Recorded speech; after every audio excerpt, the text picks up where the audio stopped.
সূরা হুজুরাত কোরআনুল কারীমের এমন একটা সূরা যে সূরাটার ভিতরে আল্লাহ ঈমানদারদেরকে সামাজিকতার ব্যাপারে ব্যাপক শিক্ষা দিয়েছেন। সেই শিক্ষা কাফেরদের জন্য নয়, কোন নন মুসলিমের জন্য নয়, কোন অবিশ্বাসীর জন্য নয়। সূরাতুল হুজুরাতের শিক্ষা ঈমানদারদের জন্য, ঈমানওয়ালা পুরুষ আর ঈমানওয়ালী নারীদিগের জন্য।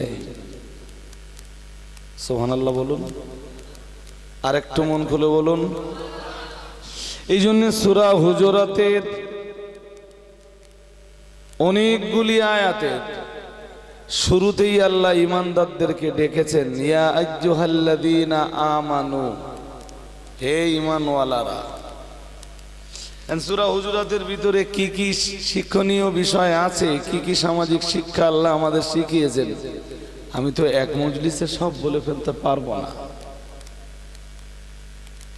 যদি যোগ্য, দক্ষ, উপযুক্ত কোন আলেমের দ্বীনের প্রতি আল্লাহর রহমত নাজিল হয় তো তিনি সূরা হুজুরাতের একটা আয়াতের তাফসীর একদিন একটা মজলিসে শেষ করতে পারবেন না। সুতরাং সবগুলি আয়াতের শিক্ষা একাত্রে এক মজলিসে শ্রোতাদের ব্রেনে ঢুকিয়ে দেওয়া বা কোনো বক্তার পক্ষে উপস্থাপন করা এটা খুব সহজ ব্যাপার নয়।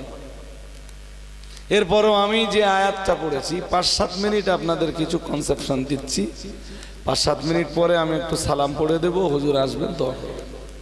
বিসমিল্লাহির রহমানির রহিম। ইয়া আইয়ুহাল্লাযীনা আমানু, হে ঈমানওয়ালা মানুষের দল। তো ঈমানওয়ালা তো কোনো বেধর্মীদের পাড়ায় গেলে পাওয়া যাবে না, ঈমানদারের বসবাস শুধু মুসলিম পাড়ায়।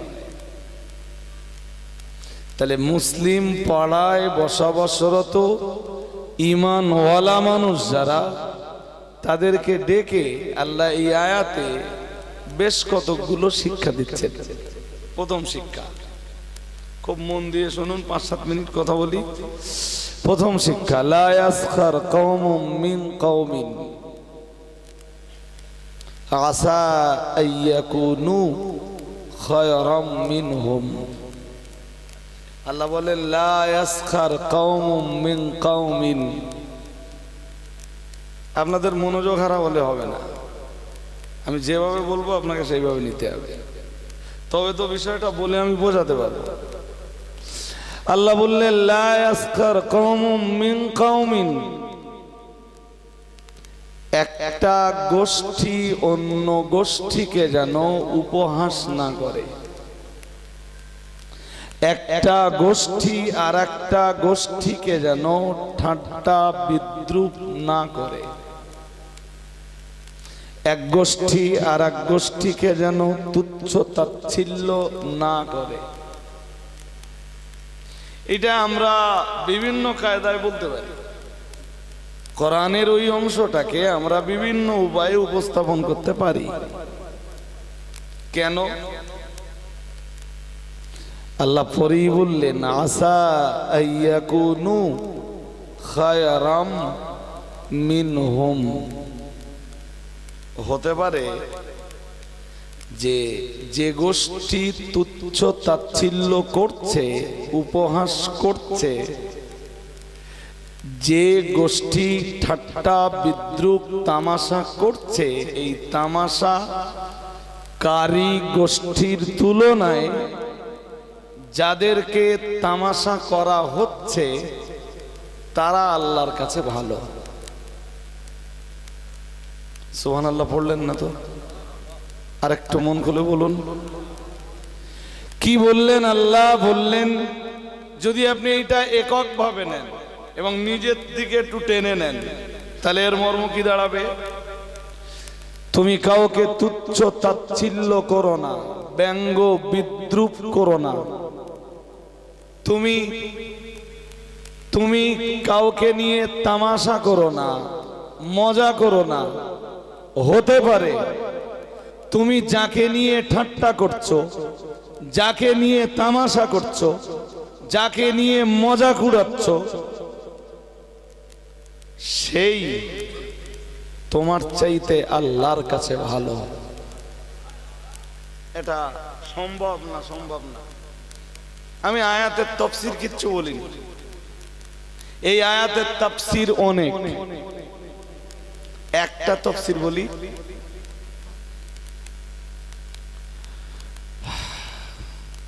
রাসূল করিম সাল্লাল্লাহু আলাইহি ওয়াসাল্লামের জীবনের এক মহাশত্রু আবু জাহেল। আবু জাহেল যে শত্রু, এতে সন্দেহ আছে? হ্যাঁ না একটু বলবেন তো, এতে সন্দেহ আছে? নেই। সে শুধু শত্রু না, রাসূলের জীবনের এক মহাশত্রু, এবং শত্রুদের নেতৃত্ব দানের দায়িত্ব ছিল আবু জাহেলের উপর।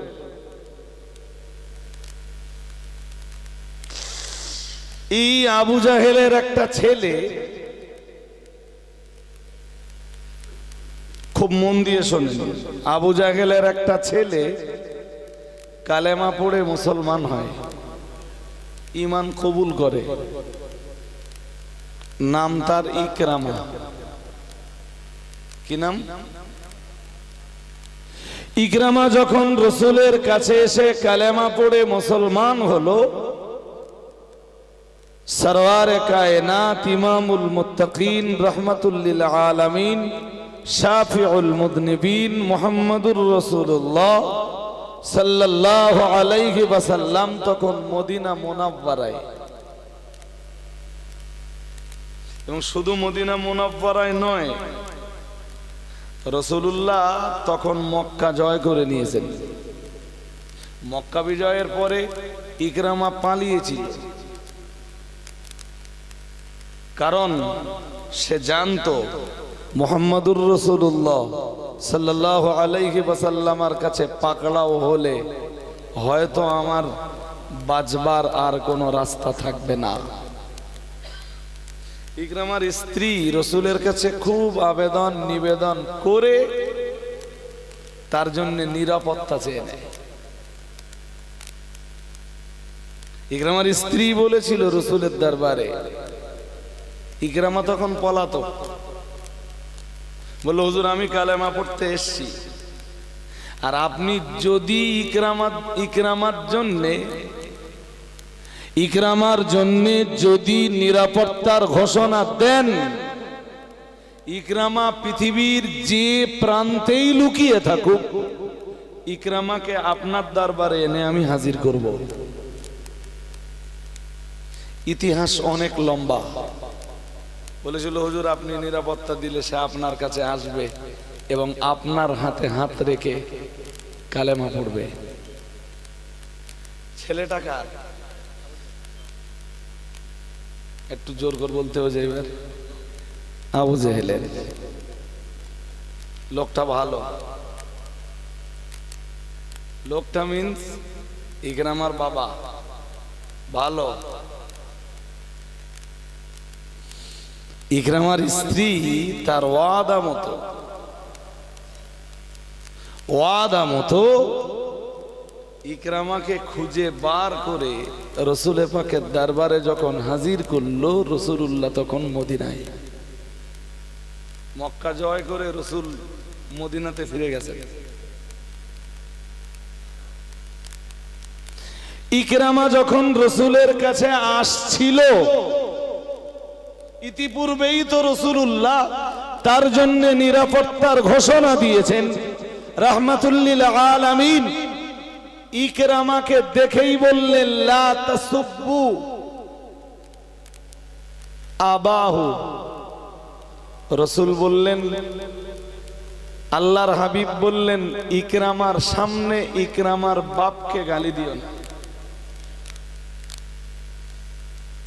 ওটা ছিল সেই দিনের নিষেধাজ্ঞা।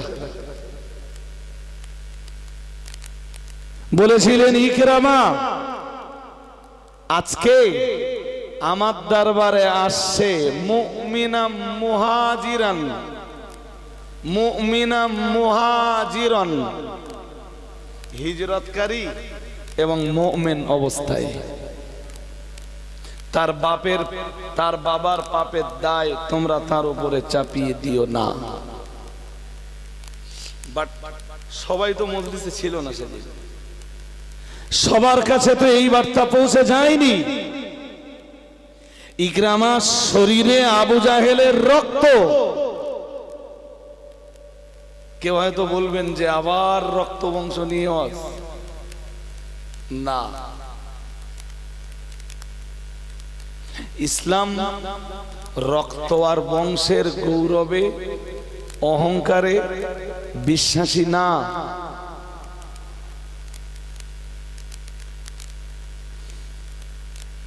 ইকরামা মদিনাতেই অবস্থান করছিল। মদিনা মুসলমানদের অনেকেই ইকরামাকে দেখে বলতো ইকরামা সেই লোকটার সন্তান যে লোকটা ছিল এই উম্মতের জন্য ফিরাউন। ইকরামার সামনে বলতো যে ইকরামা তার সন্তান, ইকরামা সেই আবু জাহেলের সন্তান যে আবু জাহাল ছিল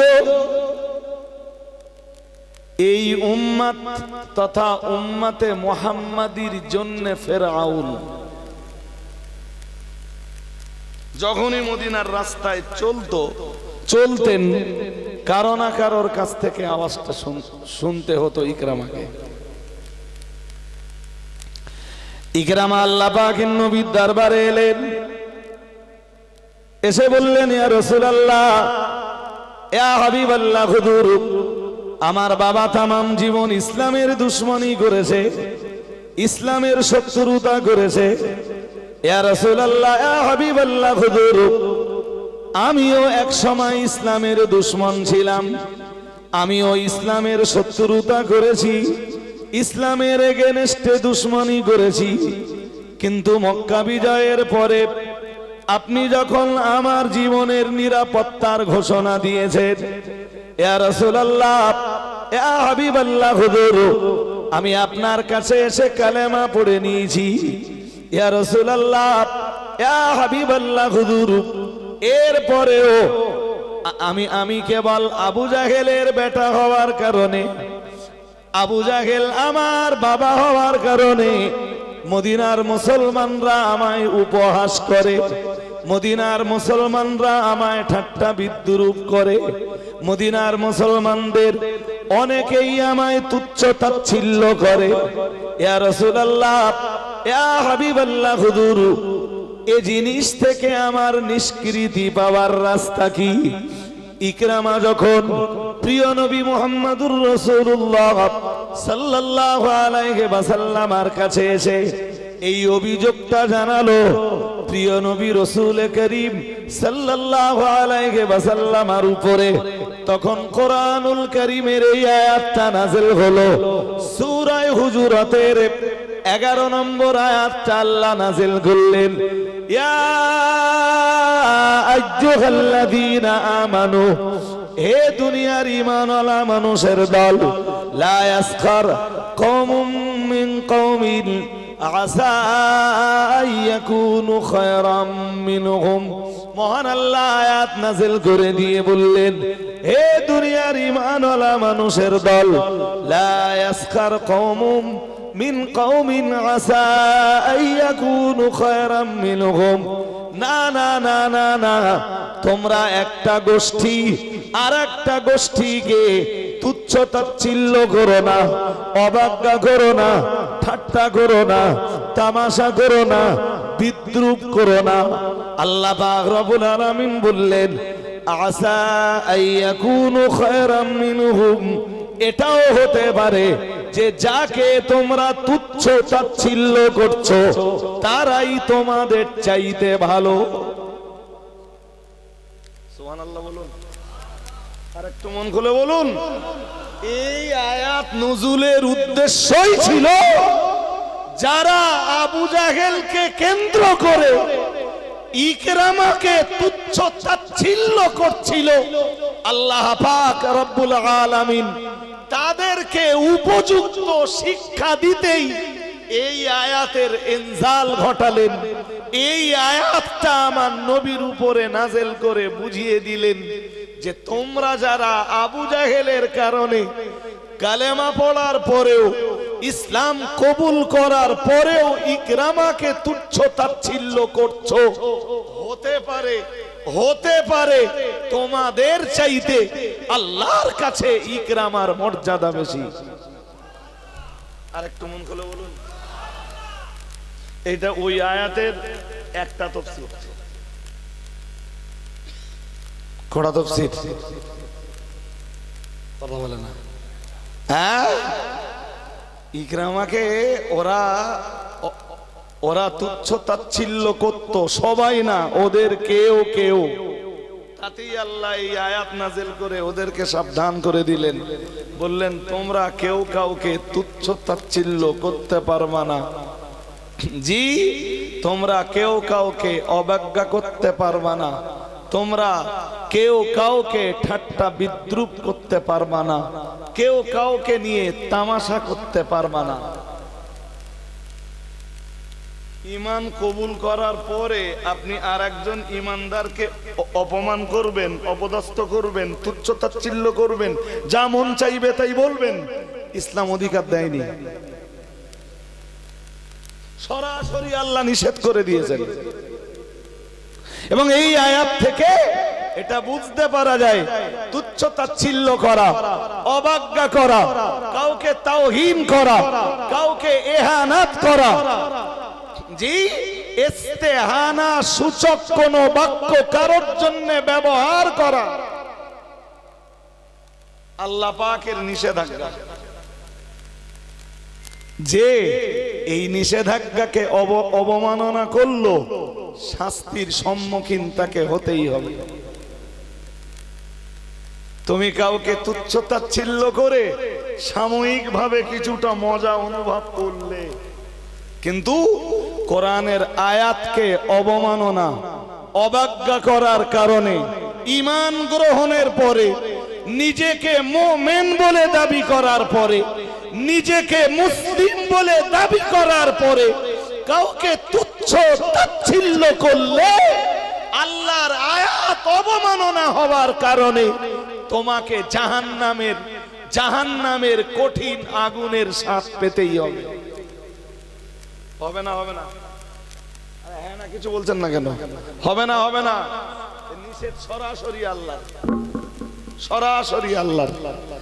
জি ভাই, কি দিন পড়ে গেছে যে ওয়াজ নসিহতের স্টেজগুলোতে পর্যন্ত কি একজন অন্যজনকে শয়তান বলে আখ্যা দিচ্ছে।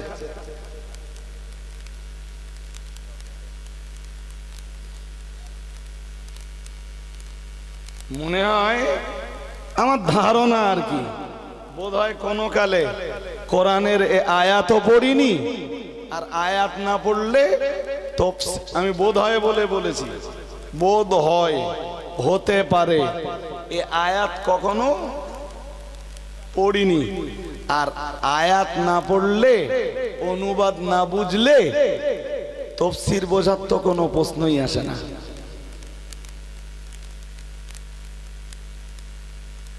সুতরাং যারা আয়াত বুঝলো না, আয়াত পড়লো না, আয়াত জানলো না, আয়াতের অনুবাদ বুঝলো না, জি, তাদের মুখে তাদের যা মন চায় তাই বলতে পারে, যা মুখে আসে তা উচ্চারণ করে দিতে পারে।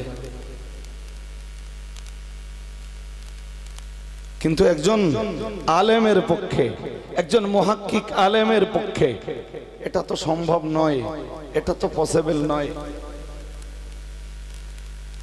ভাই বললে কথা বাড়বে।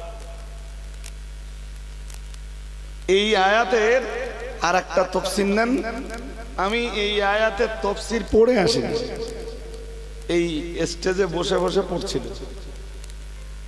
গোটা দেশ জুড়ে একটা একটা কি বলবো বিপুল তুচ্ছ তাচ্ছিল্যতা চলছে।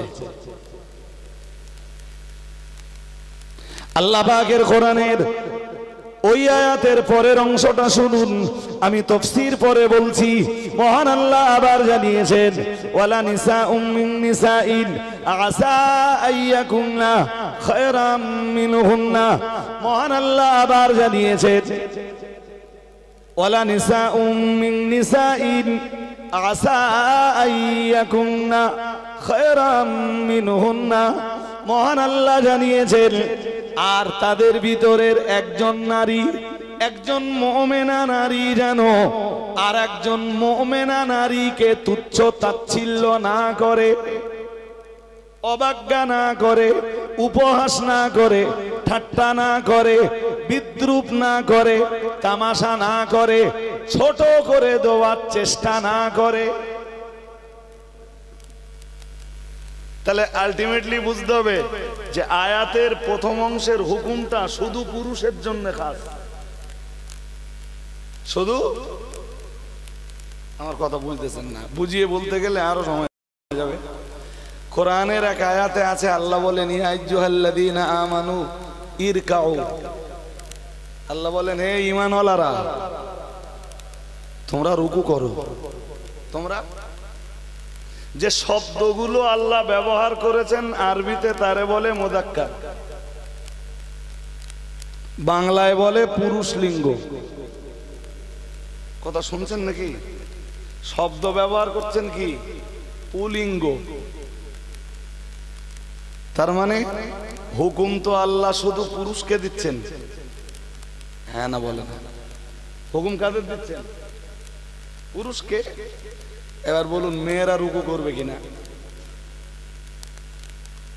তাহলে কোরআনের এরূপ প্রচুর আয়াত আছে যেই আয়াতগুলোতে আল্লাহ ডাক দিয়েছেন পুরুষদের, মেয়েরা ওর ভিতরে শামিল।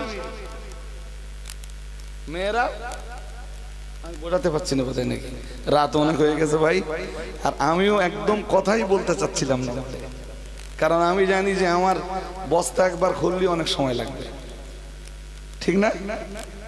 ঠিক, এটা আমি ভালোই জানি যে আমার বস্তা একবার যে কোনো অ্যাঙ্গেল দিয়ে খুলি, বস্তার যে দিক থেকে খুললি সময় যাবে। তো কোরআনে এরকম প্রচুর আয়াত আছে যেখানে হুকুম শুধু পুরুষদের জন্য, মেয়েরা ওর ভিতরে অন্তর্ভুক্ত। কিন্তু এখানে মজার ব্যাপার, এখানেও আল্লাহ ডাক দিচ্ছেন ইয়া আইয়ুহাল্লাযীনা আমানু।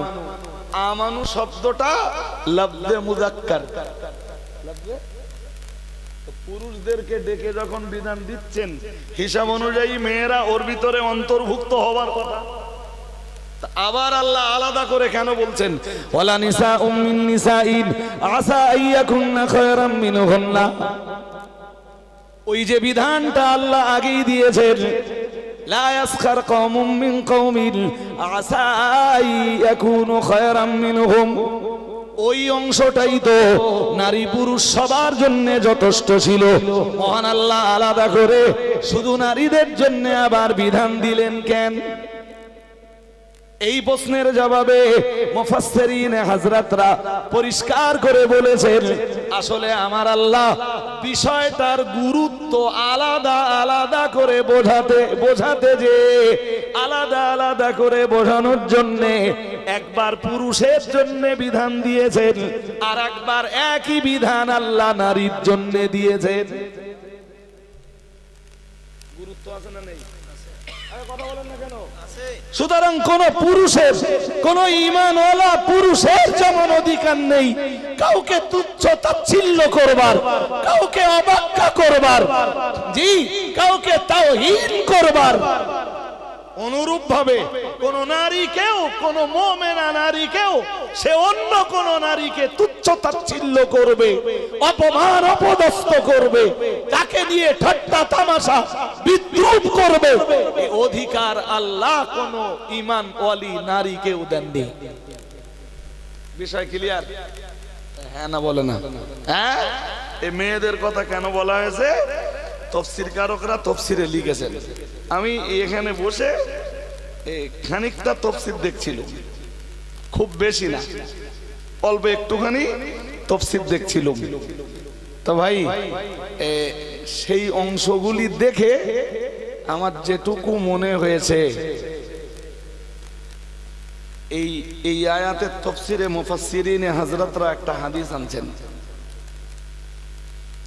সম্ভবত হযরত আয়েশা রাদিয়াল্লাহু তাআলা আনহা রাসূলের আরেকজন হয় হযরত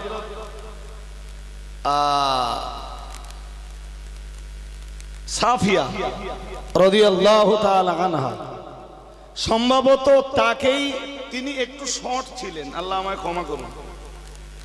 সবাই তো মানে সেম সেম হয় না, কেউ একটু ছোট কেউ একটু বড়, এরকম হয়তো নাকি? আরে হ্যাঁ না বলে না, সবাই 5.5 ফুট, সবাই 6 ফুট, সবাই 6 ফুটের বেশি হয় না, একটু উঁচু নিচু হয়তো হয়। হযরত আয়েশা সাফিয়া ও রাসূলের আরেকজন স্ত্রী। হযরত সাফিয়া একটু শর্ট ছিলেন, সৃষ্টিকার, আরে কত বলেন না, কেউ কেউ একটু শর্ট, তাই না? আবার কেউ একটু টল, লম্বা, এরকম হয়তো হয়।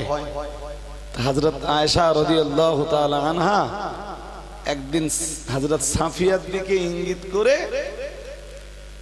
শুধু বলেছেন আন্নাহা কাসীরা, বলেছেন যে সে বেটে। কথা শুনছেন নাকি? কি বলছে? ব্যাস, আল্লাহ এই ঘটনার প্রেক্ষাপটে সূরা হুজুরাতের 11 নম্বর আয়াতের ওই অংশটা আলাদা করে নাযিল করছেন।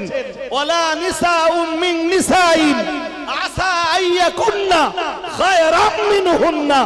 কোন মুমিনা নারীর অধিকার নেই, ঈমানওয়ালী নারীর অধিকার নেই সে আরেকজন ঈমানওয়ালী নারীকে অপমান করতে পারে, অপদস্থ করতে পারে, উপহাস করতে পারে, তুচ্ছ তাচ্ছিল্য করতে পারে, হতে পারে। আসা আইয়াকুন্না খায়রাম মিনহুন্না, জি, যে নারীকে, যে রমণীকে তুচ্ছ তাচ্ছিল্য করা হচ্ছে, অবজ্ঞা করা হচ্ছে, হেও করা হচ্ছে, হতে পারে ওই মহিলাই আল্লাহর কাছে ভালো।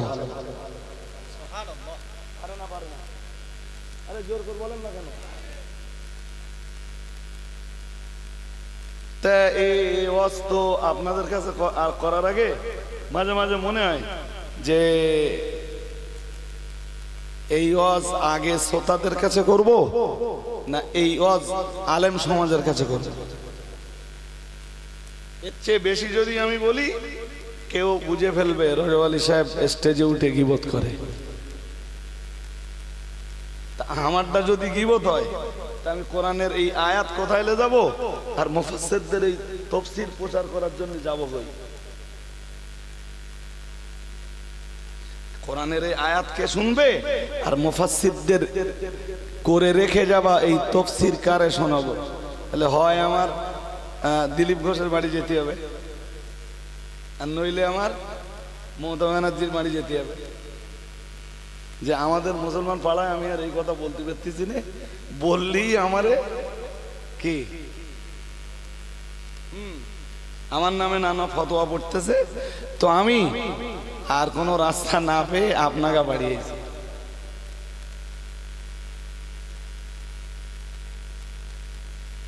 আজ শেষ হয়নি বলো, আয়াতের এখনো অনেক অংশ বাকি। আর আমি খুব শর্ট টাইপে আপনাকে শুধু বিষয়টা কনসেপশন দিচ্ছি, আইডিয়া। আমি বলেছি না যে এক আয়াত সূরা হুজুরাতের যে কোনো একটা আয়াত বেছে নিয়ে 2 ঘন্টা খুব সহজে ওই আয়াতের পক্ষে তাফসীর করা যাবে। কোরআন এর এসে গেছেন হুজুর কেবলা, তো আমি আর বক্তব্য মারছি না ভাই, যেটুকু বলেছি এইটুকু মনে রাখুন। তবে মানে একটা কথা না বললে শুধু নট কমপ্লিট থেকে যাচ্ছে। ওর পরে আল্লাহ বলেন ওয়ালা নিসাউম মিন নিসাইন আসা আইয়াকুন্না খায়রাম মিনহুন্না। আল্লাহ বলেন ওয়ালা তালমিজু আনফুসাকুম, অন্তত অনুবাদটা করে ছেড়ে দেই। আল্লাহ বলেন তোমরা একজন অন্যজনকে দোষারোপ করো না। অর্থাৎ তুমি একজন ঈমানদার, কোন ঈমানদারের উপরে কারোর উপরে তুমি দোষ চাপিয়ে দিও না। পরের অংশে আবার বলেছেন ওয়ালা তানাবাজু বিল আলকাব, কাউকে মন্দ নামে ডেকো না। কাউকে বলুন, একটু বলুন এই কথাটা, কাউকে মন্দ নামে ডেকো না। তাফসীরকারকরা ওই আয়াতের তাফসীরে লিখেছেন এরকম নামে কাউকে ডেকো না, ইয়া কাফির, ইয়া ফাসিক, হে কাফের, হে ফাসিক, এই নামে কাউকে ডেকো না। কোন ঈমানদারকে অন্তত ডেকো না। জি, কিন্তু কিন্তু আজকের সমাজে দেখতে পাই ভাই, আর তখন খুব কষ্ট হয় যে হাক্কানি রব্বানি আলেমদের নামে শয়তান শব্দ জুড়ে দেওয়া হচ্ছে, যেখানে কোরআনের ওই আয়াতের স্পষ্ট তাফসীর যে তুমি কাউকে কাফের বলে, কাউকে ফাসিক বলে, কোন ঈমানদারকে তুমি মুশরিক বলে ডাকতে পারবে না। আজকের সমাজে শুনছি আমরা, জি, হাক্কানি আলেমদের নামে জুড়ে দেওয়া হচ্ছে শয়তান শব্দটা। শুধু শয়তান শব্দটা না, বলা হচ্ছে শয়তান শব্দের আগের আরেক শব্দ আমির। আমির মানে নেতা, আমির মানে যাকে বলা হচ্ছে, বোঝানো হচ্ছে যে শুধু শয়তান না, এটা শয়তানের, বলুন শয়তানের, নাউজুবিল্লাহ বলুন, আর একটু জোর করে বলুন, মন্দ নামে যদি কাউকে না ডাকা যায় তো এই নাম কাউকে দেওয়া যাবে? আমার কথা বলার উদ্দেশ্য ভাই, যদি অন্তত বার্তাটা পৌঁছালে, আমি তাদের বিরুদ্ধে বলতে চাচ্ছি না, তাদের জীব আছে বলতে পারে, জাস্ট বার্তাটা পৌঁছালে যদি নিজের জীবকে একটু সংযত করে জাহান্নাম থেকে বাঁচবার চেষ্টা তারা করে। হুজুরকে বসিয়ে রেখে 1-2 মিনিট কথা বলে ফেলেছি, যেটা বেয়াদবি, ক্ষমা চেয়ে নিচ্ছি। জি, মজলিস বেশিক্ষণ আর চলবে না, বিরক্ত হন না, আল্লাহর রাস্তায় ধৈর্য ধরে বসুন, শেষ পর্যন্ত থাকুন, আখেরি দোয়া মোনাজাত করুন, হুজুর কিবলার দোয়া নেন, তারপরে বাড়ি যাবেন। জি, তাবারুক আছে না? আর তাবারুক আছে, সেটাও গ্রহণ করবেন।